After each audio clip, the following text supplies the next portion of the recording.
विद्यार्थी मित्रहो, आज आपण इथे व्यापारी आणि उद्योजक लोकांसाठी आर्थिक व्यवहाराच्या हिशोबामध्ये काय काय गोष्टी कराव्या लागतात यातील काही भागाची माहिती घेणार आहोत. आपल्याला माहित आहे की बिझनेस म्हणजे नफा मिळवण्यासाठी केलेला खटाटोप. Business is any activity carried on with an objective of earning profits. मग हा जो नफा आहे हा किती मिळाला, त्यापैकी आपल्याकडे शिल्लक किती आहे, कोणत्या स्वरूपात आहे, हे सगळं समजण्यासाठी फायनल अकाउंट्स म्हणजे trading account, profit loss account आणि बॅलन्स शीट अशी 3 पत्रकं तयार करावी लागतात, ज्यामधून आपल्याला ढोबळ नफा किती झालाय हे व्यापारी पत्रक सांगतं. प्रॉफिट लॉस अकाउंट मधून निव्वळ नफा किंवा नेट प्रॉफिट किती झाला हे समजतं. आणि आजची आपली आर्थिक परिस्थिती म्हणजे वर्ष अखेरीची आपली आर्थिक परिस्थिती ही बॅलन्स शीट किंवा ताळेबंद या पत्रकामधून समजते. व्यापारी आणि उद्योजक यांच्यावर निरनिराळे कायदे लागू असतात. त्यापैकी एक म्हणजे इन्कम टॅक्सचा कायदा, दुसरा सेल्स टॅक्सचा कायदा आणि एक्साइज ड्युटीचा कायदा. या कायद्यांचा विशेष करून संबंध trading account, profit loss account आणि बॅलन्स शीट याच्याशी येत असतो. आणि या कर कायद्यांखाली भरावी लागणारी रिटर्न्स, त्यासाठी लागणारी माहिती ही जमा खर्चाच्या पुस्तकातून मिळावी यासाठी आपापल्या लेजर अकाउंट्स मध्ये कशा प्रकारचं स्ट्रक्चर असावं याचा प्रत्येकाने आपल्या माहितीच्या गरजेनुसार विचार करणं जरुरीचं आहे. या भागाचा आपण तपशीलवार अभ्यास आता इथे करणार आहोत.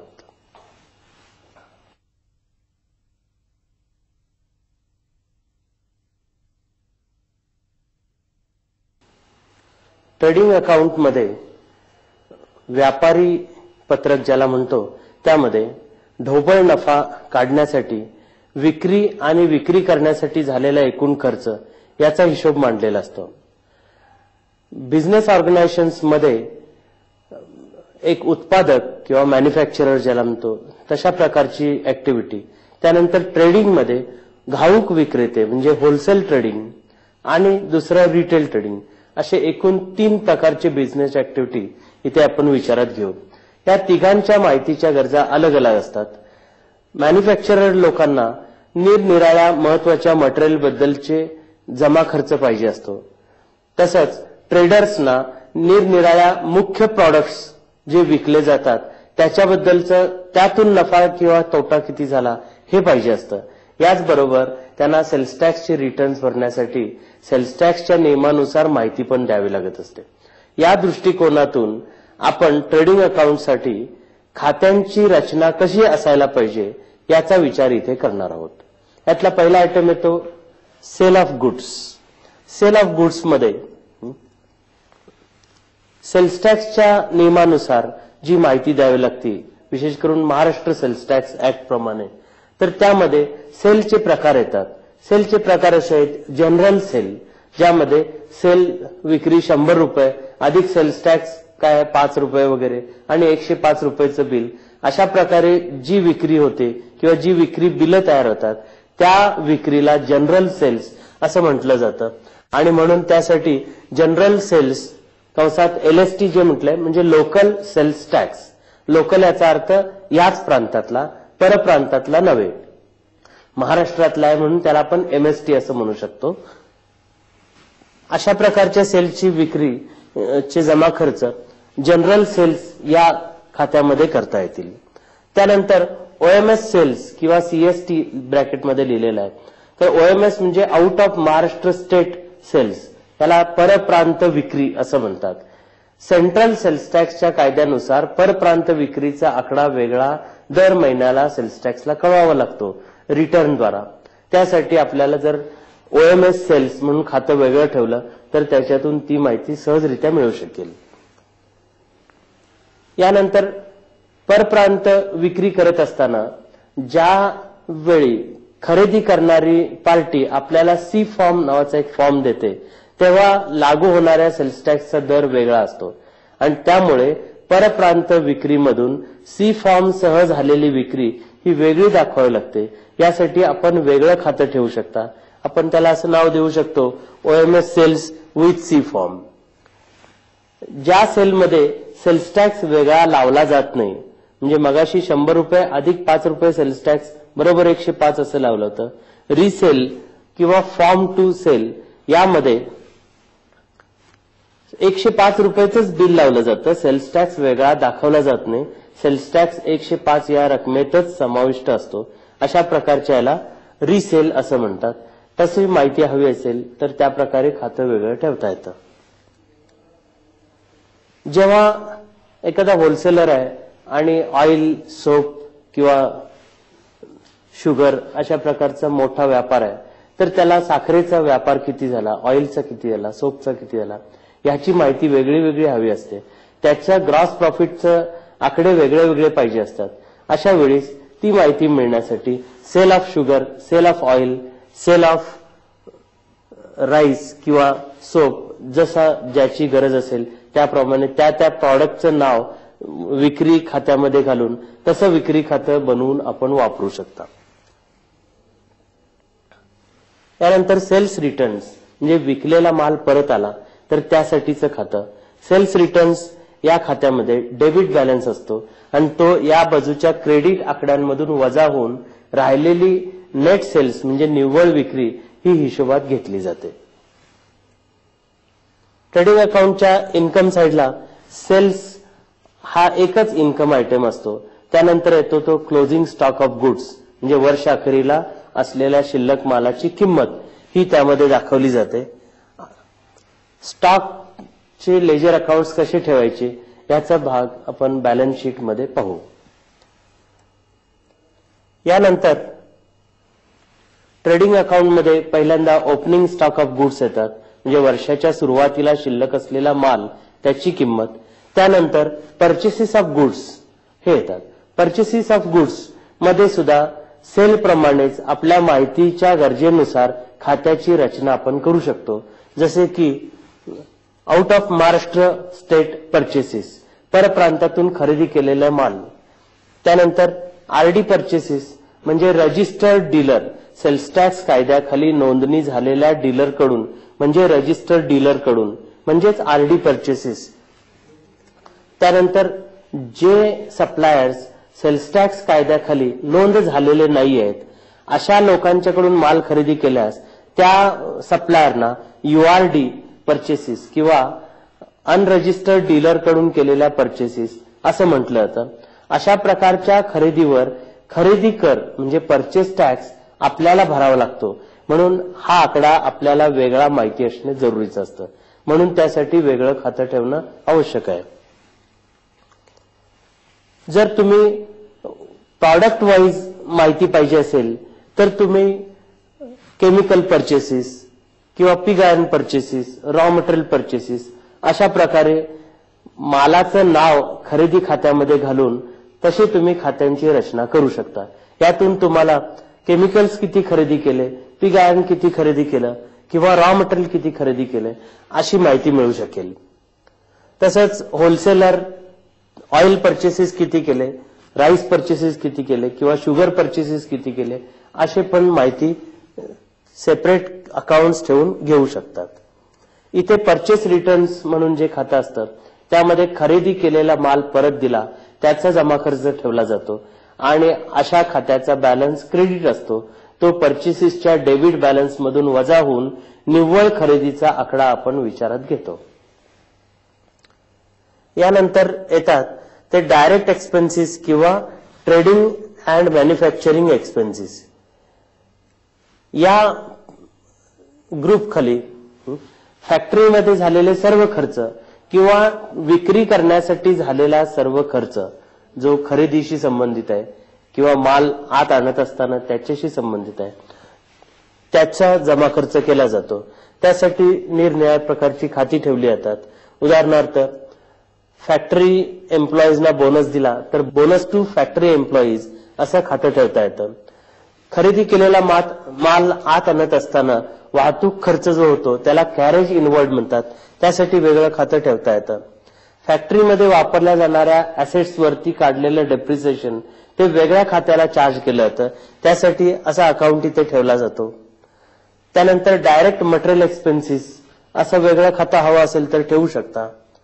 एम्प्लॉई स्टेट इन्शुरन्स साठी जी वर्गणी मालक भरतो त्याचा खर्च या खात्यामध्ये लिहिला जाऊ शकतो.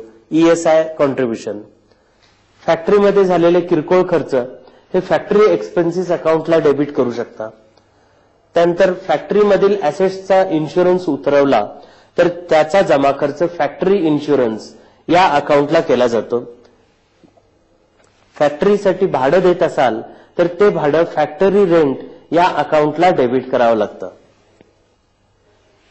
कामगार कल्याणासाठी जो खर्च मालक करतो तो खर्च लेबर वेलफेअर फॉर वर्कर्स या अकाउंटला डेबिट केला जातो. त्यानंतर खरेदी केलेल्या मालावर जर ऑक्ट्रॉय भरला तर तो ऑक्ट्रॉय अकाउंटला खर्च टाकून ते खातं डायरेक्ट एक्सपेन्सेस या ग्रुप खाली क्लासिफाय करावं लागतं. Packing and forwarding charges. खरेदी केलेल्या मालासाठी आपला सप्लायर आपल्याला जे packing and forwarding charges separate लावतो असे खर्च झालेले पैसे पॅकिंग अँड फॉरवर्डिंग चार्जेस या अकाउंटला डेबिट केले जातात आणि हे खातं डायरेक्ट एक्सपेन्सेस या ग्रुप खाली क्लासिफाय केलं जातं. यानंतर प्रॉव्हिडंट फंड कॉन्ट्रीब्युशन आणि फॅमिली पेन्शन फंड कॉन्ट्रीब्युशन. वर्कर्ससाठी किंवा फॅक्टरी एम्प्लॉईजसाठी मालकाकडून झालेली वर्गणी खर्च हा या खात्यामध्ये रेकॉर्ड केला जातो. जर एकच खातं हवं असेल तर मॅन्युफॅक्चरर लोक रॉ मटेरियल परचेसेस असं एकच खातं ठेवू शकतात, ज्याच्या त्याच्या माहितीच्या गरजांनुसार हा निर्णय घेण्याचा आहे. Repairs to plant and machinery. फॅक्टरीमध्ये वापरल्या जाणाऱ्या प्लांट अँड मशिनरीच्या दुरुस्तीवर झालेला खर्च इकडे नोंद करावा लागतो. ऑफिसमधल्या ऍसेट्सवरची दुरुस्ती खर्च इथे समाविष्ट केला जात नाही. Salary to factory employees. Factory employees मध्ये वर्कर्स आणि एम्प्लॉईज असे दोन प्रकार असतात आणि वर्कर्स लोकांना दिलेल्या पगाराला वेजेस म्हटलं जातं आणि इतरांना दिलेल्या पगाराला सॅलरी असं म्हटलं जातं. अशा प्रकारे ट्रेडिंग अकाउंटसाठी खात्यांची रचना करून आपल्याला हवी असेल तशी माहिती मिळण्याची सोय आपण करून घेऊ शकतो. हे कम्प्युटरवर ठेवला तर आपल्याला माहिती मिळण्याचा वेळ अत्यल्प राहतो आणि अचूक माहिती मिळू शकते. आता आपण नफा तोटा पत्रकामध्ये समाविष्ट होणारे खाती कशी असतात आणि आपल्याला कशा माहिती हवी असेल तर कशा प्रकारे खात्यांची रचना करायची हे पाहूया. ट्रेडिंग अकाउंट नंतर आता प्रॉफिट अँड लॉस अकाउंट मध्ये खात्यांची रचना कशी असायला पाहिजे याबद्दल आपण विचार करणार आहोत. सुरुवात आपण इन्कमच्या बाजूनी करतोय. प्रॉफिट लॉस अकाउंट मध्ये जे इन्कम येतात ते मुख्यत्वे करून अदर इन्कम या प्रकारचे असतात. म्हणजे बिझनेस करण्याचं जो काही आपलं खटाटोप असतो, ऍक्टिव्हिटी असते, त्यातून मिळणारं मुख्य उत्पन्न हे सेल्स मधून येतं आणि इतर उत्पन्न किंवा ज्याला बाय प्रॉडक्ट म्हणूया साइड इन्कम अशा प्रकारची इन्कम्स हे इन्कम्स अदर इन्कम्स या ग्रुप खाली क्लासिफाय केले जातात. त्यामध्ये आपल्याला काही व्यवहारात कमिशन मिळालं असेल तर कमिशन रिसिव्ड असं खातं आपण उघडून ते या ग्रुप खाली क्लासिफाय करू शकतो. त्यानंतर इन्शुरन्स कंपनीकडून मिळालेलं कॉम्पन्सेशन किंवा अन्य पार्टीज कडून मिळालेलं कॉम्पन्सेशन हे कॉम्पन्सेशन रिसिव्ड या अकाउंट खाली रेकॉर्ड करता येतं. आपलं जर कुठे गुंतवणूक असेल शेअर्समध्ये तर त्यावर मिळालेला डिव्हिडंड हा डिव्हिडंड रिसिव्ड या अकाउंटमध्ये अकाउंट करता येतो. इन्शुरन्स कंपनी जनरल इन्शुरन्स कडून मिळालेले जे क्लेम मनी असतो तो इन्शुरन्स क्लेम रिसिव्ड या प्रकारच्या अकाउंटमध्ये ठेवता येतो. आपले बाहेर डेपॉझिट्स असतील किंवा अन्य पार्टीकडून येणे रक्कम असते त्यावर मिळालेले व्याज हे इंटरेस्ट रिसिव्ड या अकाउंटमध्ये रेकॉर्ड केलं जातं. आपल्याकडे असलेल्या फिक्स्ड ऍसेट्सची जर आपण विक्री केली आणि अशा विक्रीमध्ये त्याची बुक व्हॅल्यू म्हणजे रिटर्न डाऊन व्हॅल्यू पेक्षा जर त्याला विक्री किंमत जास्त मिळाली तर हे मिळालेले जादा पैसे जे आहेत याला आपण profit on sale of fixed asset असं म्हणतो. असे जे काही प्रॉफिट्स आहेत हे प्रॉफिट्स प्रॉफिट अँड लॉस अकाउंटला वर्ग करावे लागतात आणि त्यासाठी प्रॉफिट ऑन सेल ऑफ अमुक अमुक फिक्स्ड ऍसेट असं खातं तुम्ही ठेवू शकता आणि त्याच्या वर्गीकरण हे अदर इन्कम या ग्रुप खाली होतं. तसंच आपल्याला जर भाडं मिळालं तर रेंट रिसिव्ड किंवा लीज रिसिव्ड अशा प्रकारच्या किंवा हायर चार्जेस रिसिव्ड अशा प्रकारच्या अकाउंटमध्ये त्याचं अकाउंटिंग करता येतं आणि तो अकाउंट अदर इन्कम या ग्रुपमध्ये क्लासिफाय करावा लागतो.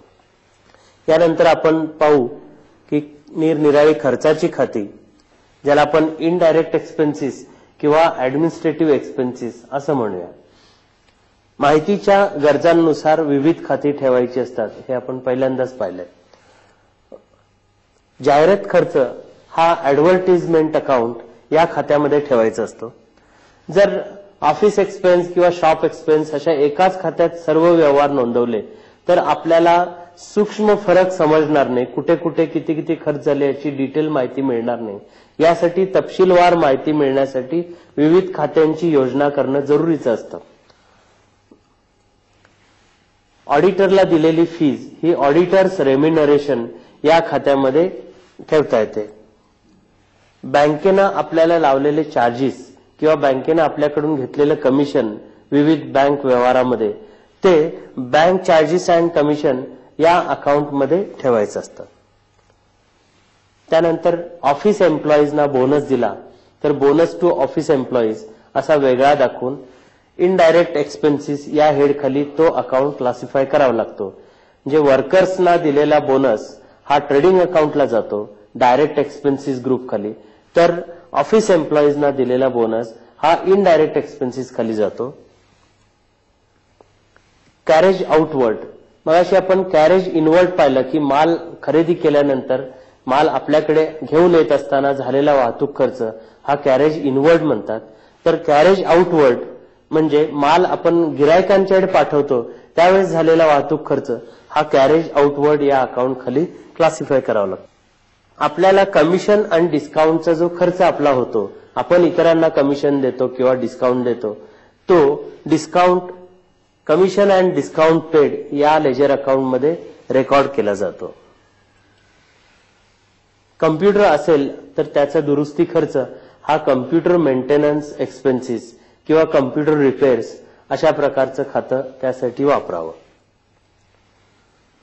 कन्सल्टेशन चार्जेस, बिझनेसच्या निरनिराळ्या उद्दिष्टांसाठी कामासाठी तज्ञ व्यक्तींचा सल्ला घेतला जातो. अशा व्यक्तींना दिलेली फी ही तज्ञ सल्ला फी किंवा कन्सल्टेशन चार्जेस या अकाउंटमध्ये लिहिली जाते. Depreciation on other assets, other म्हणजे फॅक्टरीमध्ये नसलेले ऍसेट्स. मगाशी आपण फॅक्टरी ऍसेट्स वरचं डेप्रिसिएशन हे डायरेक्ट एक्सपेन्सेस या ग्रुप खाली क्लासिफाय करून ट्रेडिंग अकाउंटला घेतलं होतं. ऑफिसमध्ये वापरल्या जाणाऱ्या ऍसेट्सचा घसारा म्हणजे डेप्रिसिएशन हा डेप्रिसिएशन ऑन अदर ऍसेट्स या अकाउंटमध्ये घेऊन हा अकाउंट इनडायरेक्ट एक्सपेन्सेस या ग्रुप खाली क्लासिफाय केला जातो. डोनेशन्स म्हणजे देणगी, देणगी खर्च यासाठी डोनेशन अकाउंट काढावं. इलेक्ट्रिसिटी चार्जेस, एमएसईबीला दिलेलं इलेक्ट्रिसिटी बिल हे इलेक्ट्रिसिटी चार्जेस या अकाउंट खाली घेतो आपण. पण एखादी फॅक्टरी असेल आणि त्यामध्ये इलेक्ट्रिसिटीचा वापर मोठ्या प्रमाणात प्रोडक्शनसाठी होत असेल तर त्या प्रकारच्या खर्चाला इलेक्ट्रिसिटी चार्जेस न म्हणता पॉवर एक्सपेन्सेस किंवा पॉवर अँड फ्युएल असं म्हटलं जातं. आणि असा पॉवर अँड फ्युएल खर्च हा डायरेक्ट एक्सपेन्सेस या ग्रुप खाली क्लासिफाय करून मॅन्युफॅक्चरिंग अकाउंटला किंवा ट्रेडिंग अकाउंटला तो दाखवावा लागतो. पण ऑफिसच्या कामासाठी झालेला इलेक्ट्रिसिटीचा वापर त्याचा खर्च इलेक्ट्रिसिटी चार्जेस या खात्यामध्ये लिहून ते खातं इनडायरेक्ट एक्सपेन्सेस ग्रुप खाली क्लासिफाय करायला लागतं. त्यानंतर एंटरटेनमेंट एक्सपेन्सेस या खात्यामध्ये ऑफिसमध्ये दैनंदिन चहा कॉफी वगैरे खर्च किंवा ऑफिसमध्ये आलेल्या व्हिजिटर्सना दिलेला चहा कॉफी खर्च किंवा ऑफिसच्या कामासाठी झालेला इतर खाण्यापिण्याचा खर्च अशा प्रकारचा खर्च यामध्ये समाविष्ट केला जातो.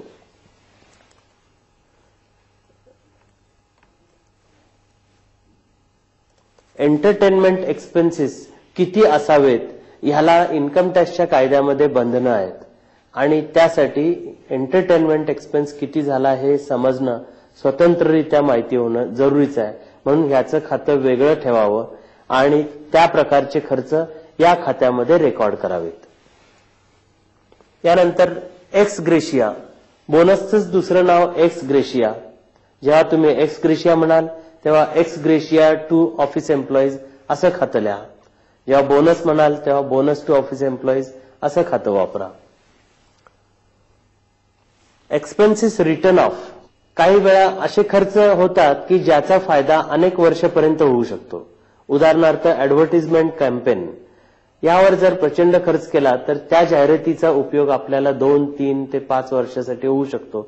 आणि त्यामुळे असे खर्च एकाच वर्षामध्ये नफा तोट्याला खर्च न टाकता 3 ते 5 वर्षात ज्या कालावधीमध्ये त्या खर्चाचा फायदा मिळणार आहे त्या कालावधीमध्ये ते विभागून खर्च टाकले जातात. आणि अशा प्रकारचे खर्च बॅलन्स शीट मध्ये मिसलेनियस हेड खाली फिक्टिशियस ऍसेट्स म्हणून दाखवले जातात. ते ऍसेट्स नसतात, परंतु त्याचा फायदा आपण अजून उपभोगत असतो म्हणून ते बॅलन्स शीट मध्ये दाखवलेले असतात. आणि ते दरवर्षी थोडे थोडे ठरल्याप्रमाणे खर्च नफा तोट्याला वर्ग करायचे असतात. त्याला आपण म्हणतो एक्सपेन्सेस राईट ऑफ करणे. अशा प्रकारच्या एक्सपेन्सचं नाव त्यामध्ये घालावं लागतं. उदाहरणार्थ preliminary expenses written off, pre operative expenses written off किंवा deferred revenue expenditure written off. आणि अशा प्रकारच्या नाव घालून ते खातं वापरावं लागतं. किरकोळ दुरुस्ती ही जनरल रिपेअर्स अँड मेंटेनन्स या नावाचं खातं घेऊन त्यामध्ये त्याचा हिशोब करावा. ग्रॅच्युइटी दिली असल्यास ग्रॅच्युइटी पेड किंवा ग्रॅच्युइटी टू एम्प्लॉईज या अकाउंट खाली त्याचं अकाउंटिंग करावं. आपला इन्कम टॅक्स जर भरला असेल तर तो इन्कम टॅक्स यामध्ये लिहिता येतो. अर्थात पार्टनरशिपमध्ये पार्टनर्सचा इन्कम टॅक्स इथे खर्च टाकता येत नाही. पार्टनरशिप फर्मने भरलेला इन्कम टॅक्स खर्च टाकता येतो. लिमिटेड कंपनी असेल तर कंपनीने भरलेला इन्कम टॅक्स तो इथे खर्च टाकायचा असतो. पण शेअर होल्डर्सच्या किंवा मॅनेजिंग डायरेक्टर किंवा डायरेक्टरांच्या इन्कमचा टॅक्स ह्याच्याशी संबंधित नसतो. खरं म्हणजे इन्कम टॅक्स हा नफा तोट्यामध्ये दाखवायचा खर्च नाही आहे, कारण तो इन्कमवरचा टॅक्स आहे. त्यामुळे तो टॅक्सचा आकडा काढण्या अगोदर इन्कम काढणं जरुरीचं आहे. त्याला प्रॉफिट बिफोर टॅक्स असं म्हणतात. आणि तो प्रॉफिट काढण्यासाठी हा टॅक्स नफा तोटा खात्याला डेबिट करून चालत नाही. तो मालकाची म्हणजे प्रोप्रायटरची उचल या स्वरूपात भांडवल खात्याला डेबिट करावा लागतो. त्यामुळे इन्कम टॅक्स पेड म्हणून अकाउंट जर नफा तोटा खात्याला घ्यायचा असेल तर तो पार्टनरशिपच्या केसमध्ये पार्टनरशिप फर्मचा इन्कम टॅक्स किंवा लिमिटेड कंपनीमध्ये लिमिटेड कंपनीचा स्वतःचा इन्कम टॅक्स अशा रीतीनं वापरला जातो. Interest on loans and deposits. आपण जी कर्ज घेतलेली असतात किंवा लोकांच्याकडून ठेवी स्वीकारलेल्या असतात त्यावर आपण दिलेलं व्याज हे इथे रेकॉर्ड करायचं असतं. त्या व्याजातून जर काय इन्कम टॅक्स कापून घेतला तर त्याचं अकाउंटिंग वेगळ्या खात्यात होत असतं. ग्रॉस इंटरेस्ट जे काय आपण दिलं ते व्याज इथे आपण डेबिट करायचं असतं. जे दिलं किंवा जे देणं आहे दोन्हीचा हिशोब इथे केला जातो. यानंतर कंपनीच्या केसमध्ये डिव्हिडंड जो काय डिक्लेअर केला तो डिक्लेअर केलेला डिव्हिडंड पेड या अकाउंट खाली दाखवला जातो. इन्शुरन्स म्हणजे इन्शुरन्स प्रीमियम पेड, दरवर्षी भरला जाणारा विमा हप्ता हा इथे आपण दाखवत असतो. विमा हप्ता हा पुढील काळासाठी विमा उतरायचा असतो. त्यामुळे जर तुमच्याकडे माहिती व्यवस्थित असेल तर चालू जमा खर्चाच्या वर्षाच्या पेक्षा पुढील काळात जो काय विमा हप्ता लागू होतो तो आपण प्रीपेड एक्सपेन्सेस या स्वरूपात बॅलन्स शीटला ऍसेट म्हणून करंट ऍसेट या हेड खाली दाखवू शकतो. आणि चालू वर्षाशी संबंधित असलेला विमा हप्ता तेवढा या वर्षामध्ये जमा खर्चाला घेऊ शकतो. बऱ्याच वेळा व्यापारी लोक किंवा कारखानदार लोक इतके डिटेलिंग न करता दरवर्षी भरलेला विमा हप्ता हा त्या वर्षीचा खर्च irrespective of what ever time period concern असं दाखवला जातो. लीज रेंट, भाडं जर दिलं असेल तर ते भाडं लीज रेंट अशा खात्यामध्ये रेकॉर्ड करता येतं. लिगल एक्सपेन्सेस, धंद्यासंबंधित जे काही कायदेशीर कामाचे खर्च होतात, उदाहरणार्थ कोर्ट किंवा निरनिराळ्या सरकारी ऑफिसमध्ये भरलेले फीज वगैरे ह्या खर्चांना आपण लीगल एक्सपेन्सेस म्हणतो आणि ते या खात्याखाली खर्च टाकले जातात. लोकल कन्व्हेयन्स म्हणजे शहरात झालेला प्रवास खर्च. शहराबाहेर झालेल्या प्रवास खर्चाला ट्रॅव्हलिंग एक्सपेन्सेस म्हणतात आणि शहरामध्ये फिरण्यासाठी झालेला खर्च हा लोकल कन्व्हेयन्स या खात्याखाली टाकला जातो. इन्कम टॅक्स कायद्याखाली प्रवास खर्च किती मान्य होतो याला नियम आहेत आणि त्यामुळे प्रवास खर्च म्हणजे बाहेर गावी झालेला प्रवास खर्च आणि शहरात झालेला खर्च हे वेगळा वेगळा करणं जरुरीचं आहे. Loss by fire, theft, earthquake, riots वगैरे वगैरे अशा गोष्टींमुळे झालेलं नुकसान म्हणजे लॉस या सदराखाली घेता येतं. लॉस बाय फायर, आग लागून जर नुकसान झालं असेल तर लॉस बाय फायर असा हेड घेऊन त्याच्या खाली त्याचा जमा अर्ज केला जातो. मगाशी आपण profit on sale of assets पाहिलं, त्यावेळेस विक्री किंमत ही बुक व्हॅल्यू पेक्षा जास्त होती. पण जर विक्री किंमत बुक व्हॅल्यू पेक्षा कमी असेल तर तिथं आपण प्रॉफिटच्या ऐवजी लॉसचा विचार करतो आणि तो मग loss on sale of fixed asset अशा प्रकारचं खातं वापरून नफा तोटा खात्याला तो वर्ग केला जातो. किरकोळ खर्चासाठी किंवा ऑफिस एक्सपेन्सेससाठी आपण मिसलेनियस एक्सपेन्सेस असं खातं ठेवतो, ज्यामध्ये किरकोळ खर्च असतात. मोठे खर्च हे वेगळे आपण त्यासाठी खातं घेऊ शकतो. म्युनिसिपल टॅक्सेस जर आपण भरत असलो तर ते म्युनिसिपल टॅक्सेस किंवा रेंट रेट्स अँड टॅक्सेस अशा प्रकारचं खातं घेऊन त्याच्या खाली आपण त्याचं जमा अर्ज करू शकतो. किरकोळ खर्च हे मिसलेनियस किंवा ऑफिस एक्सपेन्सेस किंवा शॉप एक्सपेन्सेस किंवा सन्ड्री एक्सपेन्सेस अशा नावाने अकाउंटिंग केलं जातं. पोस्टाच्या तिकिटाचे खर्च किंवा तार करण्याचे खर्च हे पोस्टेज अँड टेलिग्राफ किंवा टेलिग्राम या अकाउंट हेड खाली येतात. टेलिफोन एक्सपेन्सेस वेगळ्या खात्याखाली टाकले जातात.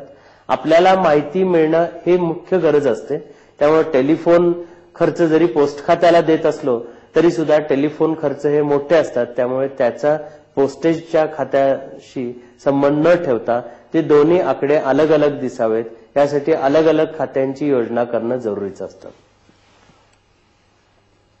प्रिंटिंग अँड स्टेशनरी म्हणजे ऑफिससाठी किंवा बिझनेससाठी लागणारे छपाई, कागद खर्च, पाकिट, लेटर हेड्स वगैरे सर्व खर्च हा स्टेशनरी खर्च किंवा प्रिंटिंग अँड स्टेशनरी खर्च असतो. अशा प्रकारचे खर्च या खात्यामध्ये अकाउंट केले जातात. व्यवसाय कर कायद्यानुसार आपण जो व्यवसाय कर भरतो तो व्यवसाय कर प्रोफेशन टॅक्स या खात्याला खर्च टाकतात. ही पहिली आपण ट्रेडिंग अकाउंट आणि प्रॉफिट लॉस अकाउंट मध्ये हवी तशी माहिती मिळण्याच्या दृष्टीनं खात्यांची योजना कशी करावी याबद्दलची माहिती. तुम्ही कम्प्युटराइज करा किंवा हाताने लिहा, पण तुम्हाला कशा प्रकारची खाती हवीत याचा विचार करण्यासाठी तुमची माहितीची गरज काय आहे हे पहिल्यांदा तुम्ही तपासलं पाहिजे आणि त्यानुसार मग खात्यांची रचना कशी करायची हे ठरवलं पाहिजे. हे काम कम्प्युटरायझेशन मध्ये तर एकदाच करायचं असतं, त्याला मास्टर डेटा क्रिएशन म्हणतात. हे एकदाच करायचं काम आहे, त्यामुळे ते तज्ज्ञ लोकांच्या सल्ल्यानुसार योग्य माहिती घेऊन मगच करावं, म्हणजे आपल्याला लागणारी माहिती व्यवस्थितपणे मिळत राहील.